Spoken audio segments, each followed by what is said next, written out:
Golf Business Live. Here's Jay, Karen, and Don Ray. Well, hey, listen, good afternoon, everyone.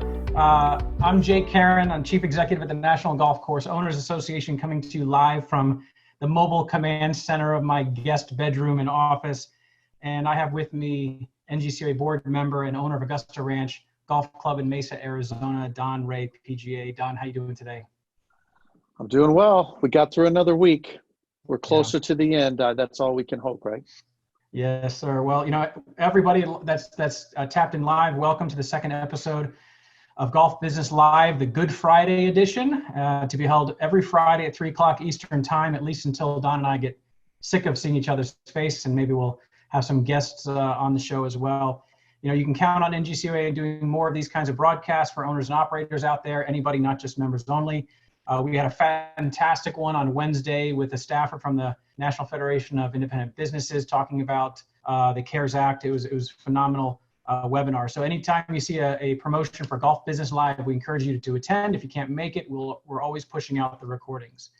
As a reminder to everybody, we have a question and answer module baked into the Zoom technology here. So if you have a question for Don or me, we'll do our very best to get to those questions and knock them out towards the end of the presentation, or if we've got time, we might pepper them within our conversations. If you have technical questions or something other than for Don or myself, we have NGCOA staff logged in and paying attention to the questions, and they'll kind of get back to you if you need some immediate attention over the next 30, 45 minutes. So, and try to refrain from using the Q&A feature to have discussions among each other as you're out there paying attention here. We really appreciate your attention. So Don, you're a baseball guy, so I'm gonna throw out the first pitch. It's a softball, really. Just give us an update on what's happening at ARGC out there in Mesa. What's this week been like, and what changes have you seen in just the last 7 days? Yeah, certainly on the front lines. As we've laid off a lot of the part-time staff, a lot of the kids, the ones that don't have mortgage payments, we're certainly all hands on deck. I mean, I've worked a couple golf shop shifts, a couple outside service shifts. I've cleaned a lot of carts. I've sanitized a lot of carts. And, I think what I'm hearing, let's just say from the operational side, is that there's completely two different sides to this. I certainly think we all have to recognize that only 8% of the population plays golf. So as much as we know that golf is this very safe outdoor activity, there are others that think likewise or think the opposite. And I see what just happened in Nevada. They closed every golf course, and the governor specifically said that the reason he did is because a lot of people were sending pictures to him of social distancing being violated at golf courses. So he said, I'm going to close them. So what's crazy is that certainly happened here at Augusta Ranch. There are homeowners on the golf course that have called into the HOA, not to the governor, but to the HOA to say, hey, there's 12 ladies, underneath the tree sitting in golf carts talking after the round, and they appear to be closer than they should be. And so that's happening. Now, on the other side, I would say I can't tell you how many people have thanked me for being open. Don, thank you so much. I mean, going out of their way. Don, I just want to say my husband passed away. I've been living by myself for the last 2 years. This is all I have. And we just thank you so much. We see you going out of the way to try to make this safe environment for me and my friends. And so that is so encouraging, because that, we talked about why last week, and that is why I'm open. Now, there are some golf courses here in Arizona that have closed, even though they're allowed to be open. They have closed and said that, they believe because of what's going on with COVID-19, that it's unsafe for their staff. It's unsafe for their clients, customers to be at the golf course. And, I guess that's every facility's decision to make. For me, I almost feel like we are doing a service right now to all of this older clientele and young families, by the way, of giving them something to do outside.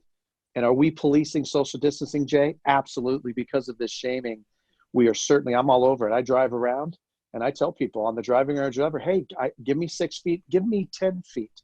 Let's not blow this. We've got a tremendous opportunity that Governor Ducey's given us. Let's not mess it up. So that's what I'm seeing. We've certainly made some things. Some of the staff's wearing masks now. We've gone to window service, Jay. There's no longer anybody in the golf shop. We do it through a window. Installed sneeze guard kind of in our takeout window of our restaurant. So doing everything that all the other big businesses are doing, I just have to do it myself and go to Lowe's and buy the stuff. But that's what I'm seeing, is that a lot of people are so happy that we're open and they're so grateful. Some are unhappy because they don't really get it. And then there's certainly more precautions happening because CDC came out with the, wear a mask if you're in public. Yeah, we saw the same thing in New York just this week as well.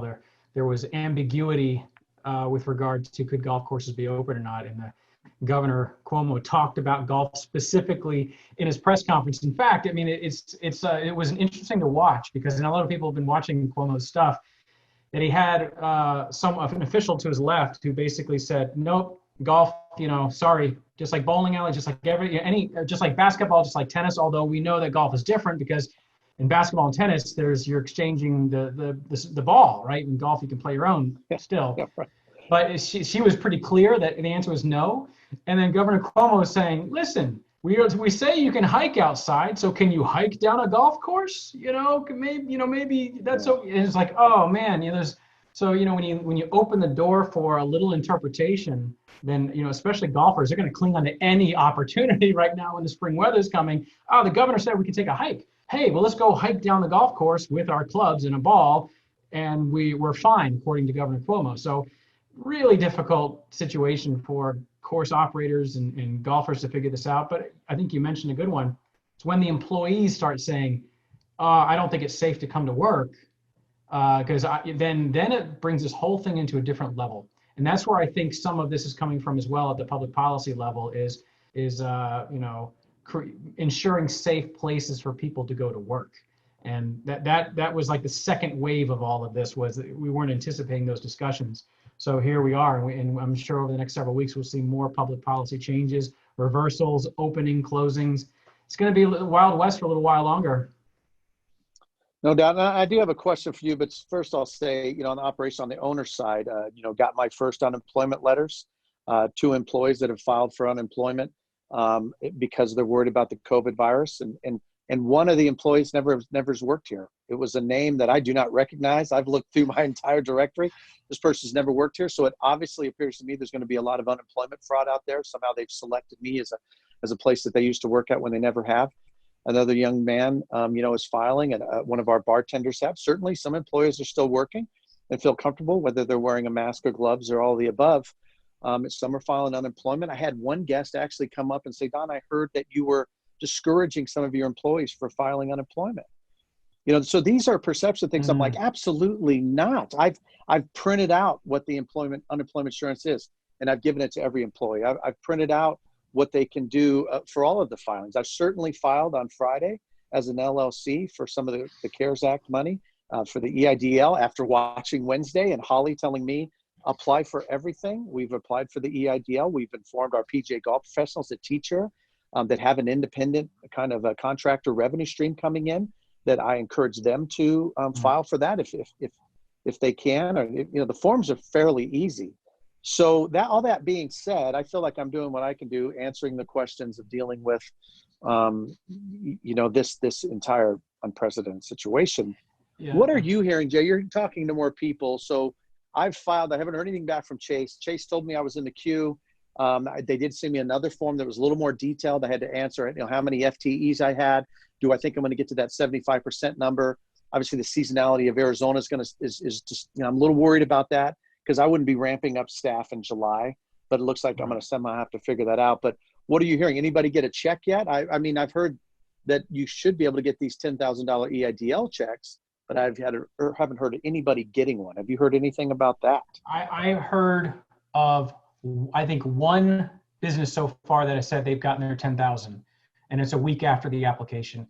But I want to go back on the unemployment thing real quick, because something that we learned yesterday, because the question came up about reduced workforce, not just full layoff. If you say, listen, I know hey, Debbie, I know you work 40 hours a week, we're going to move you to 20, that in most states would qualify you for some unemployment.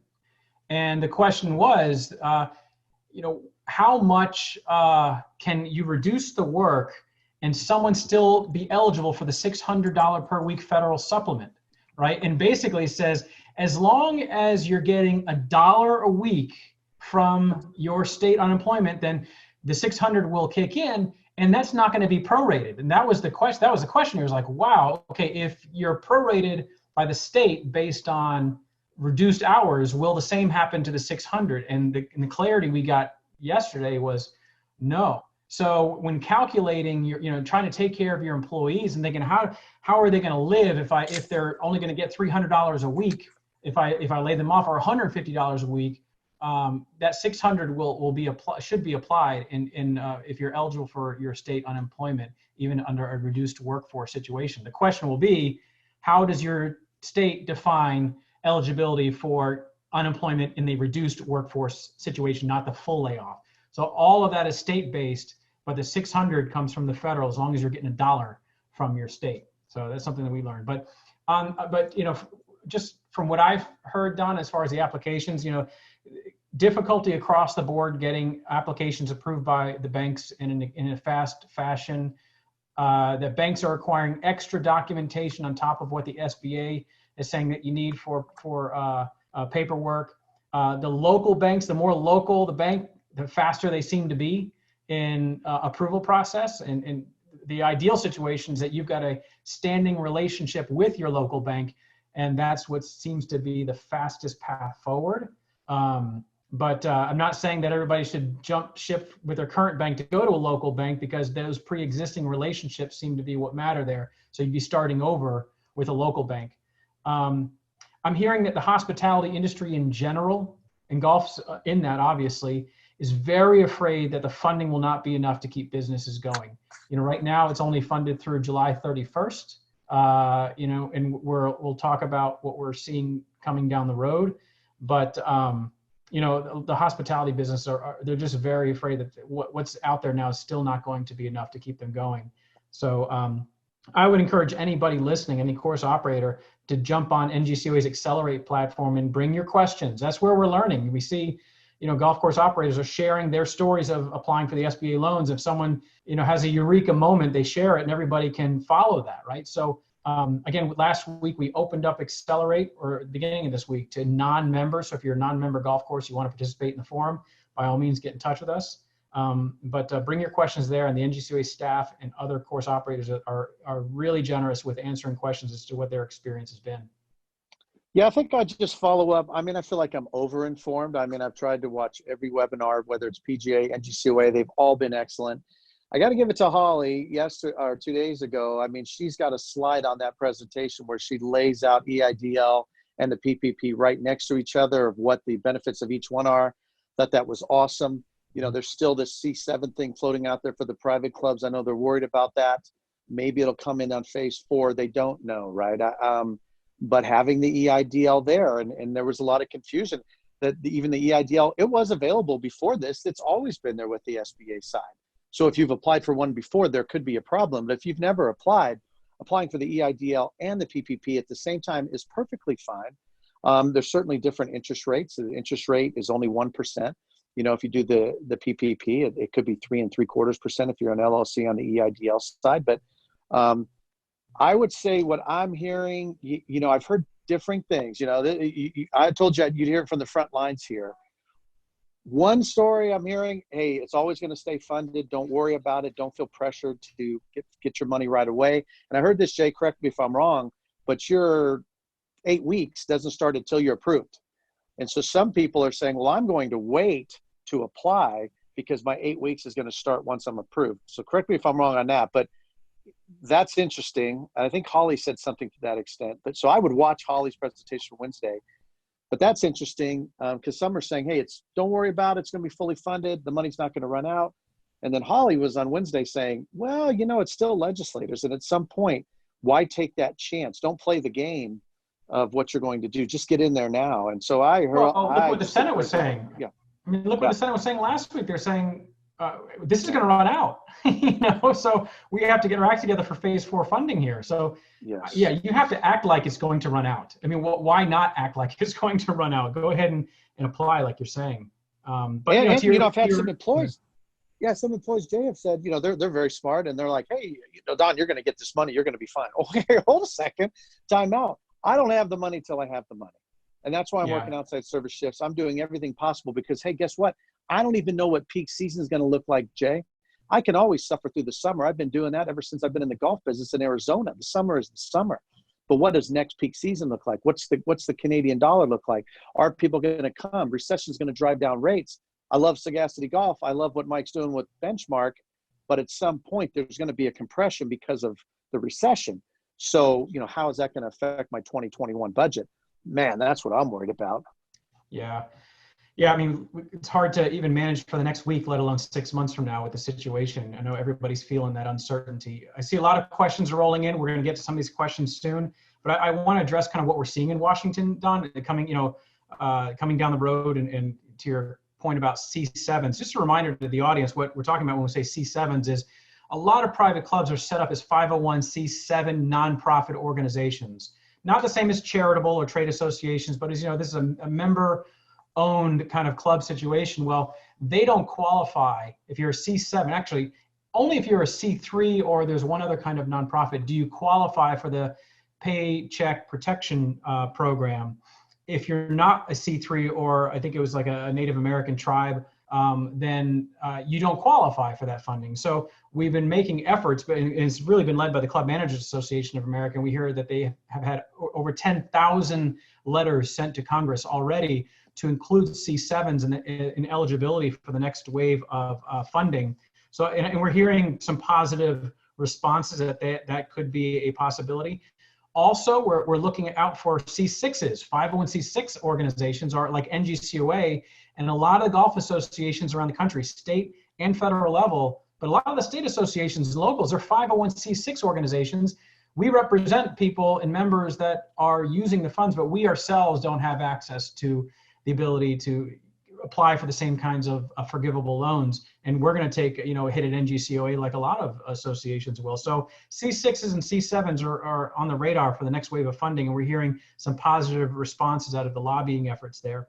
And, last week we had some questions about, the CARES Act. And since last week, we got clarity from the Small Business Administration that golf courses that are locally owned, but they're operated by the large management companies, that there seemed to be clarity that would allow those courses to be eligible and apply for the PPP program, even though they're using a PEO or a management company to do their payroll. There's got to be some collaboration of paperwork there, but the good news is that the eligibility looked positive. So that was excellent news for probably well over 1,500 golf courses around the country that seemed to be left out. And we're still working on the question of seasonality, because the window to calculate average payroll was from February through, I think, June.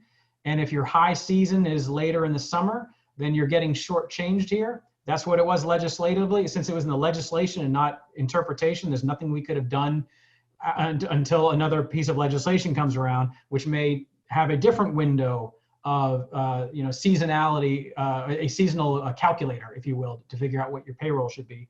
So that's what we're working on right now, and obviously the additional funding, because everything runs out July 31st. So those are the kind of what's on our radar screen right now coming out of Washington, Don. No, that's good. I did notice, I've watched every seminar a couple times just to try to get, I learn something more every time I watch it. And that you do if you are laying some people off because you don't know if you're going to get the money, that you don't necessarily have to hire those exact people back. You just have to hire some staff back and try to meet that 75% number. I know that when we were filling out the application, at least the second wave of the form, the first form was very easy through Chase, which is my bank. But the second form asked more specific questions, which got us thinking, okay, so for instance, Augusta Ranch, about $42,000 in a payroll, 2.5 times that, around about 230 is look what I'm going to get. Can I spend 75% of that on payroll in an 8-week period? That's going to be a little tough when it's the summer for me, Jay. So I don't know what we're going to do. I'm just hoping everybody's going to do right. I see a question from Kelly Williams that I'll answer, Jay. It's just some employees, may be coming to work and trying to set you up to ask maybe specific questions. For instance, I'll give you a little more detail on the reason I think that individual asked me if I was deterring people from filing unemployment is I'm pretty sure he talked to somebody else. There was an employee who wanted to file unemployment here, and I didn't know the rules right off the bat. I just like, well, you just can't quit and get unemployment. That's not the way it works. Well, that is the way it works right now. If you say that you've got some, you feel like being around this facility puts you at a more of a COVID-19 risk, you can absolutely just quit and file unemployment. I did not know that. And I think that's where kind of maybe this rumor floated that Don was deterring people, because I told this individual that I don't think that's going to happen. Well, it is going to happen. Once again, I got that individual's form from the Department of Economic Security just yesterday. I filled it out, sent it right back to them, approving the unemployment. But what happens if there's employees coming into your operation trying to ask you the questions to see if you'll answer them the wrong way, and just trying to say, well, I want to quit anyways? Man, I cannot think, I thought sexual harassment was always going to be a very difficult issue to face in a GM spot, because you're always worried about what you're saying, the jokes that people are telling around the corner. I mean, I was always so afraid of some EEOC complaint. I am more worried now about answering questions incorrectly. When it comes to the Family Medical Leave Act, which is now 12 weeks instead of 8 weeks, and I could be forced to pay some of that. I mean, Jay, if we could get more information on that on Accelerate, I'd appreciate it, because I'm very confused when it comes to the Family Medical Leave Act and what I'm required to pay now if somebody decides to take off because they're worried about this situation with COVID. And now this unemployment question, which I answered wrong, which maybe created a situation for me. So, Kelly, I guess the answer to that question is we all just have to ask a little bit more from our associations, do a little more digging, online with our own states to see what the rules are and know them. But this is where I think we have to lean on shows like this and blogs and text messages to our friends and the business to say, hey, how are you answering this question? So to answer your question, Kelly, I'm answering that. So let me get back to you. I'm not quite sure on that. And let me dig a little deeper. I don't have a lawyer at my disposal, Jay. It's me and my Google. Let me, the FMLA update. Let's, Ronnie Miles is probably paying attention to the webinar right now. Let's be sure to kind of dust that off. That was phase 2 legislation that I mentioned last week. We just rushed by to phase 3 because that's where the funding was, right? But the phase 2 dealt with sick leave and family medical leave update. So maybe what we should do is post just a reminder on Accelerate to everybody. Hey, here are the provisions. And here's the guidance on this, because you're right. Those questions are starting to bubble up now that everybody's kind of figured out some of the funding questions now that with the unemployment, family, sick leave, all of these things. You're right. I want to change direction real quick, Don. I see a comment on here about tennis. And, what I said earlier was probably not 100% accurate when I said compared golf to tennis and bowling and others that were basketball, where tennis can't be played like golf. The truth is, the USTA did come out with regulations or guidance on how to play tennis in a safe manner, like write your initials on your ball and you only touch the balls that you brought and all of these things. And so there's a safe way to do it. But we just found out, we saw earlier this week that the USTA sent out a notice to their universe saying, hey guys, listen, we're just suggesting everybody just take a break from playing tennis. And, we'll see you on the other side kind of thing. And so that, that sent waves of shock through the tennis industry, as well as the golf club industry, especially those that have tennis courses. Like, wait a second. Can we do this in a safe way? And are tennis pros now supposed to set the rackets down? There wasn't any necessarily guidance now on what to do if it's allowed. But so that created some confusion out there, which is unfortunate because it can be played in a relatively safe way. I don't think you can play basketball, one-on-one basketball without touching the same equipment, but tennis, if you're strict with it, you can do it. So, what do you think about that, Don? When an adjacent sport that's played at a lot of private clubs and golf clubs out there shuts down, what message is that sending to when the governing body of the sport says, let's set it aside and see you on the other side of this pandemic? What do you think? Well, it's local for me. I mean, there's a golf course right down the street to Par 61, just like me, who said, Ducey says that, Governor Ducey says that it's essential for people to enjoy outdoor recreation, and so therefore golf is open. And they put on their website, we've made an essential decision of closing the golf course in the effort of being safe for our clients and our staff. So, yeah, whether it's an association or whether it's a golf course down the street, I still don't have to deal with that question. Now, I applaud the golf organizations. The PGA of America and the NGCOA haven't really got involved with saying, hey, this is what we're going to do. Even some of the bigger management companies, it seems like everybody's playing this pretty smart and saying, hey, as a facility, you make this decision on your own. We're not going to do something that's going to damage your ability to stay open or go or close. We're not going to shame anybody. We're just saying facilities have to make this decision.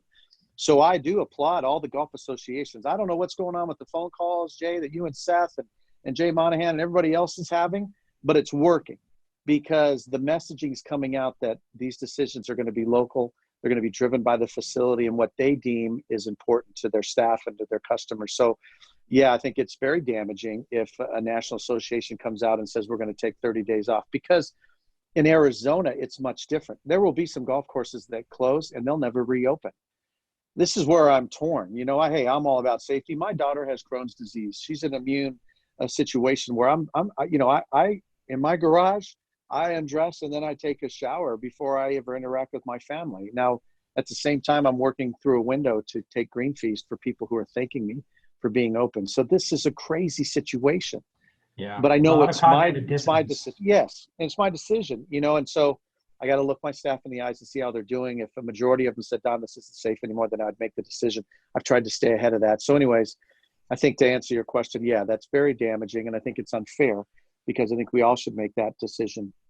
And I just hope that all these associations are building, you know, a good PR campaign when this is all over to say, hey, it's safe. That is happening in the background. Yeah, I can assure you that's happening in the background. But, you know, I was interviewed for television on these issues recently, and it was like, you know, we're living at the intersection of personal responsibility and business responsibility. And at the end of the day, it does come down to personal responsibility. If you walk up to a golf course or a situation, you don't feel safe, you think, then walk away. You don't have to play. And if a golf course can't reasonably keep safe conditions, they need to change their operations. You know, right now they need to change either they need to close down or change their operations to operate in a safe way. And that's where we've got guidance for everybody. But, you know, it ultimately comes down to personal responsibility and looking at a situation and saying, I can't put myself in this situation, you know? Yeah, but I'm telling you, I've had to be the policeman. I'm not joking when I tell you I'm driving around the facility. The women have been great. They're distancing themselves. The men have been a nightmare.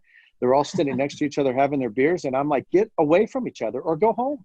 I love you guys. I want you to enjoy the round of golf, but you're going to blow it for everybody. So I'm not afraid to say it. I drive on the range. If I see people, well, that's my son. I get it, but people don't know that's your son. Let's just be respectful for the game and this opportunity we have. This is a privilege to be open right now.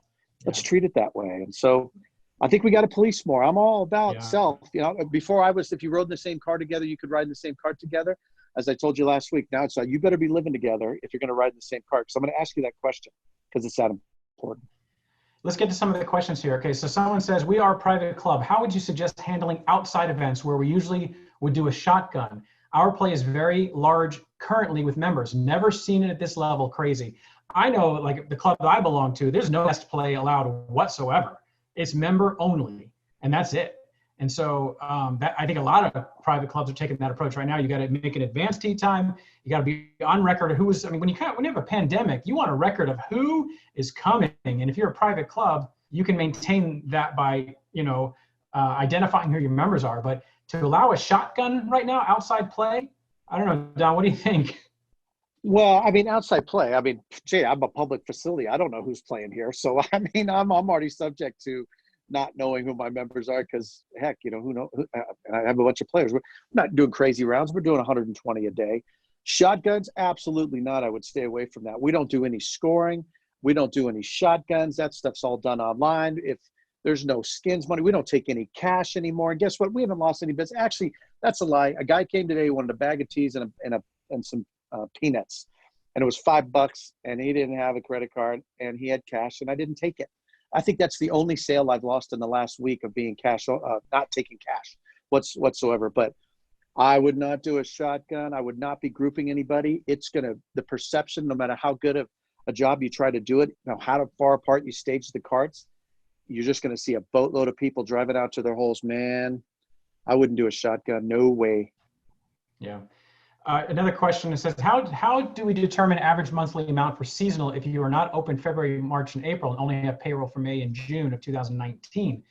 Well, I believe the window is through June, so I would just use your payroll for May and June at this point. Use the best window that you have available to calculate the average payroll. Certainly, that's a question that we will clarify and get an answer to and post on Accelerate. So Rick Christ, who submitted that question, that's my take right now, but we'll make sure that Ronnie Miles, our Director of Advocacy, dials into that question to be sure, and we'll get back to you on that one. Yeah, and I think Holly answered that question on Wednesday. She did an amazing job. I think, whether you're a PJ member, NGCOA, you should watch everything that's available right now. You will get so much information. And I think that, this is, I'm going to say one thing real quick, Jay, and it's kind of PJ related, but I had a PJ member tell me, well, I'm not sure what my owner's doing. Hopefully they know. Man, this is the opportunity, whether you're PGA or whatever you are, LPGA, PGA, if you're in a facility and you want to be invaluable to that facility and you happen to be watching this right now, or you've watched any of these seminars or haven't, you need to watch everything and float some ideas to your owner or float some ideas to your general manager and go, I was watching this and have we looked into this? Man, that's what I want to hear from our PGA professionals or even an outside service person, knowing that they're caring enough to see what's going on. This is a tremendous opportunity to be very invaluable to your facility by just knowing a little bit more information. Once again, as an owner, I'm inundated, Jay, and I can't answer every question. So if somebody else is watching these seminars too and giving me some ideas, I'm all for it. So what a great opportunity we have right now. If you're a young man or young woman who wants to show that they care, help out your owner or GM. We want the help.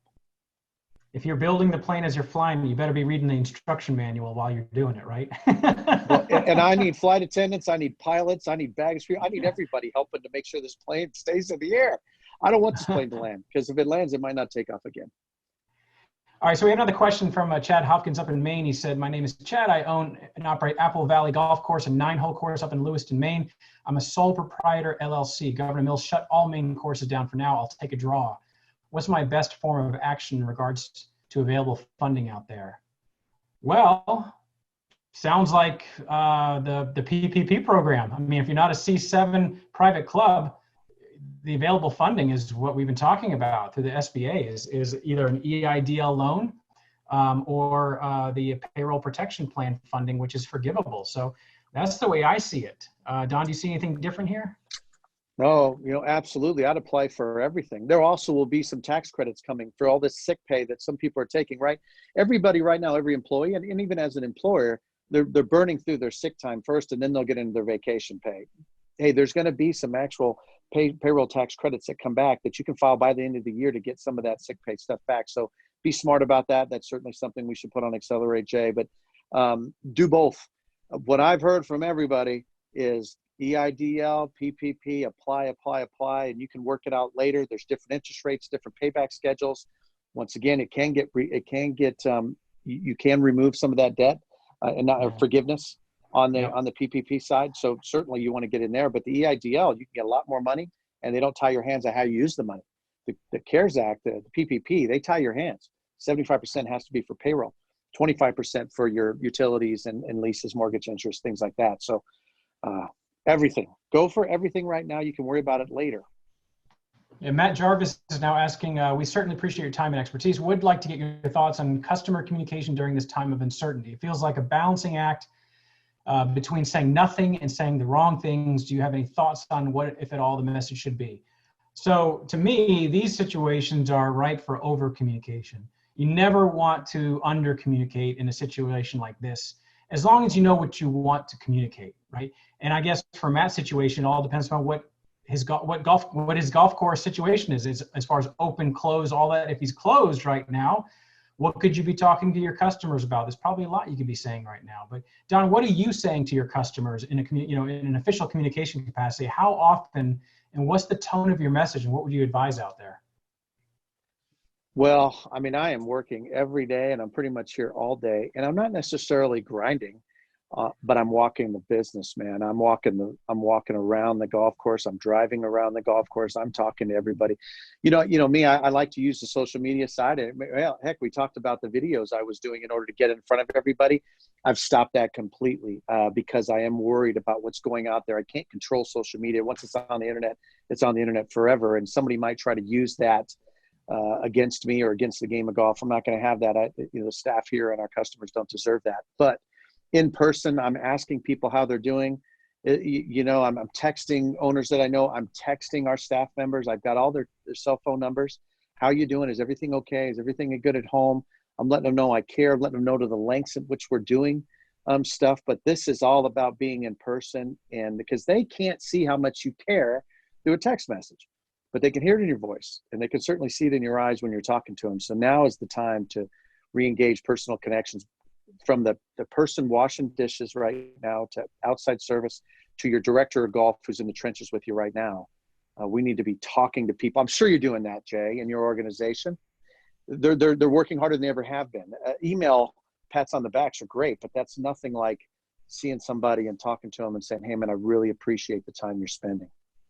Yeah, I do like the idea of a video message though to your customers, talking, because it's just, you hear the tone, you hear the care about what the situation, and again, but you have to have some clear message in there, something for them to understand, as far as your situation, whether it's you've had to lay off the staff and here's why, but we're open and here's what's happening, we're maintaining the course this way.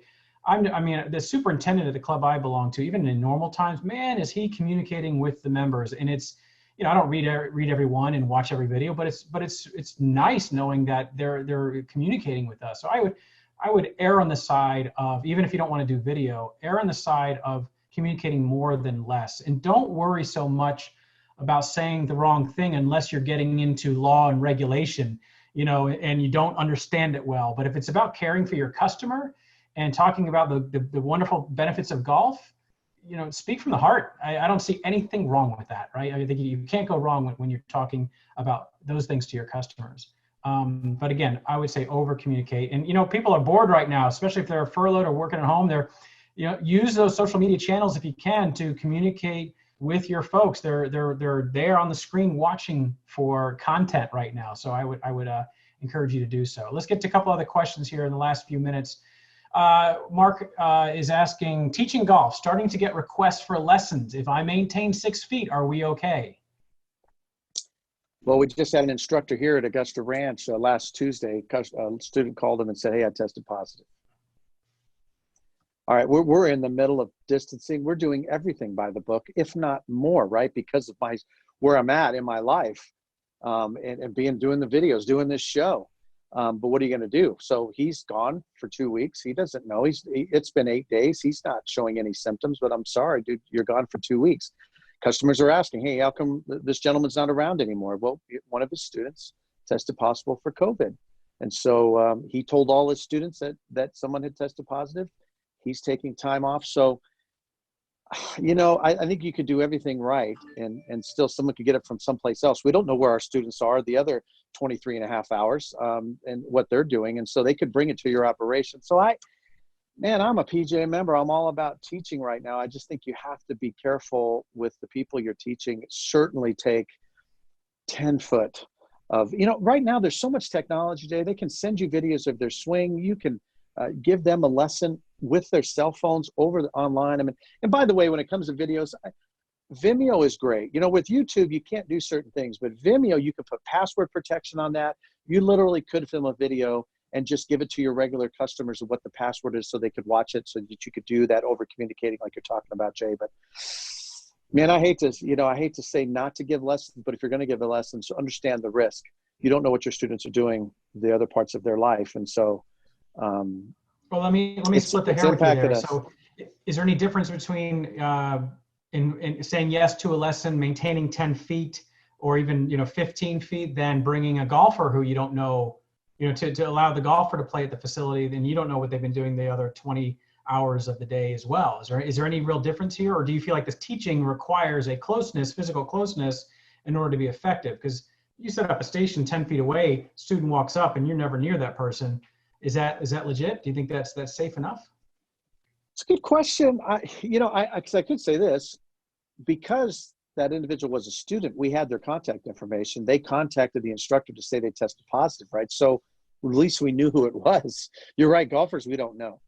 I'm not going to change my answer, though. I still think you're exactly right. We don't know who the players are. We're maintaining safe distances there. I'm going to say exactly what we said about what I would like the associations to do, is that this is your decision. I have given a lesson during this time. I'm keeping my 6 feet. I'm wearing my gloves at the time. I'm not doing a lot of touching. Matter of fact, there's zero. It's me standing behind, looking at swing and looking at the club face at the top of the swing and saying, hey, these are some drills you could do. I used to give all my lessons a card that I would write down to remind them what they can talk about. Now it's a text message. So be very conscious of your distancing if you're going to give lessons, so that if anybody said anything, they could say, well, he's being very safe. We are being commended here at Augusta Ranch. I know PGA professionals and owners across the nation are getting commended too of taking that. People are recognizing when you're being really safe. So if you're going to give a lesson, be safe so that they know we are. Yeah. All right. So there's a question here about, and this came up last week again. This is one that I would encourage any operator to get on Accelerate to ask what other owners and operators are doing. But basically, a public course that's having to close down through May, and they have season passes, right?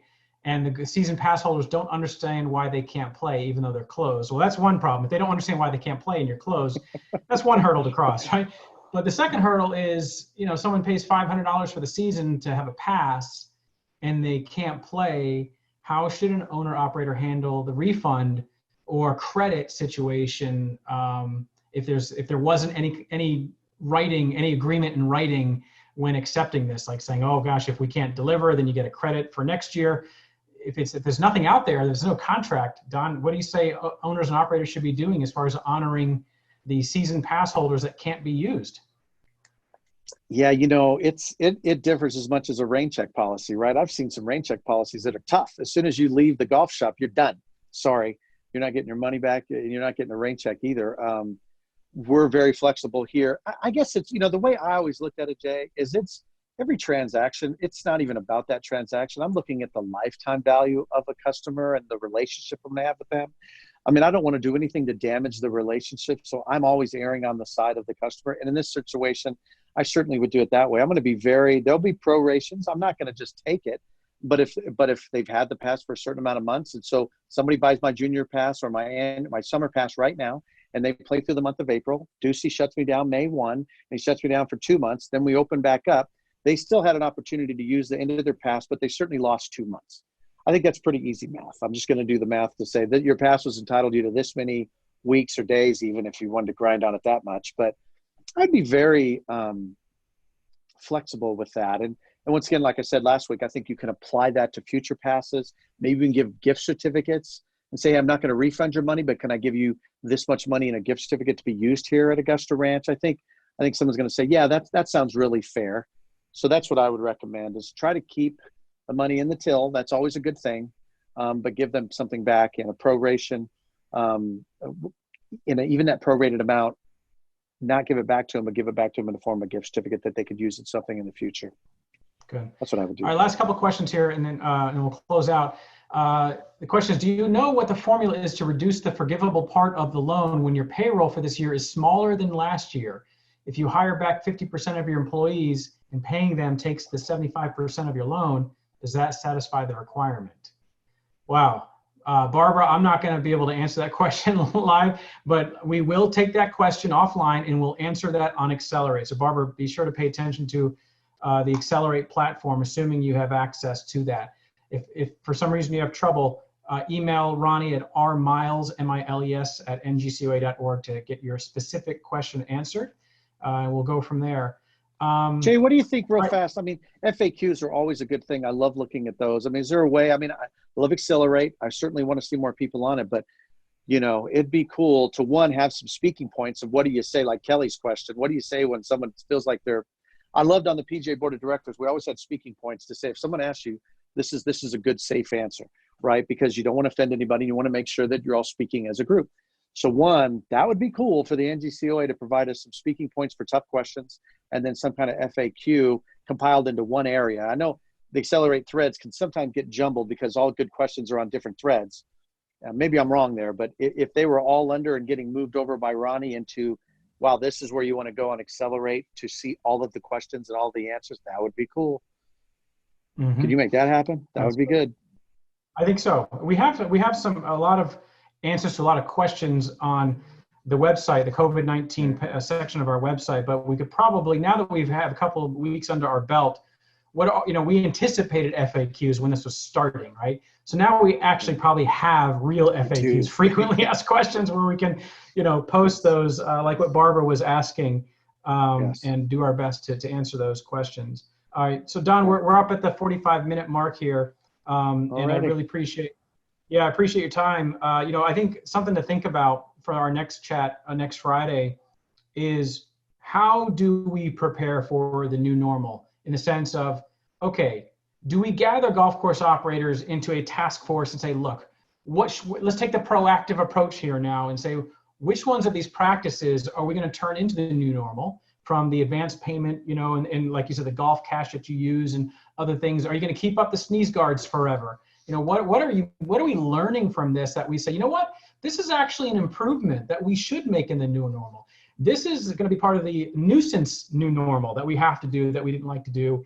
I mean, talking about rangers and marshals, are we going to have to train them from a hospitality standpoint on how to have people not be so close together for a long period of time when the staff and the play starts coming back? So I think we need to figure out as an association, and we're going to rely on a lot of the owners operators to crowdsource this. What should the new normal look like that we can control? Those things that we can control, what should we be doing at the golf courses moving forward? Because I'm actually starting to get those questions a lot. Jay, what do you think it's going to be? So I think we need to figure that out.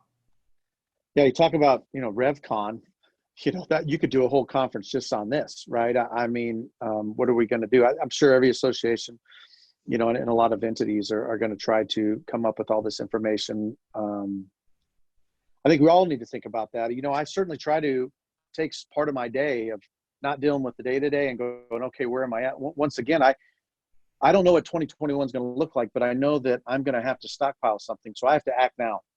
I can't wait till 2021 and go, okay, it looks like we're going to have to lay some people off.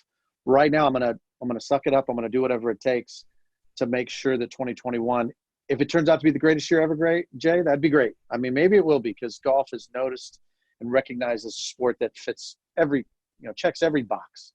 But I'm with you. I think that we're going to have to, as industries, one thing that we have to do is these calls that you've been having with your fellow CEOs of all the organizations. Okay, I hope that happens forever.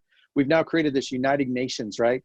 And you guys are talking, you should be talking on a regular basis. And we've now have something to rally around and continue on, so that we are sharing best practices, because it is a high tide raises all ships deal. And everybody now has found out that golf is golf, no matter if you're on TV, or you're on the range at Augusta Ranch. It's all still golf. So yeah, good point. Let's all think about that. Those are good questions. And we're going to have to develop a conference around that, or at least a good portion of any conference should be designated for that. Yeah. We'll definitely be retooling our education. And I'll close out by encouraging, everybody listening, that if you have yourself or your staff members have a little bit of idle time, use that time to prepare for the future. Think about the business planning that you never get time for. Talking about the screen golf and the off-course business, and how we can supplement the golf course business with simulators and those kinds of alternative games, and let's build a business around it. Well, spend some time doing the business planning now, which you never seem to have time for, right? I think this is the time to be able to take a look at that, because some of those activities actually might be set up even better for some social distancing and the new normal than some of the old-fashioned business. But Don, we'll close out there, and I appreciate your time this week again. Have a wonderful holiday weekend, and folks, we'll see you next Friday, 3 o'clock Eastern time. Take care, everyone. Yeah, happy Easter. God bless you.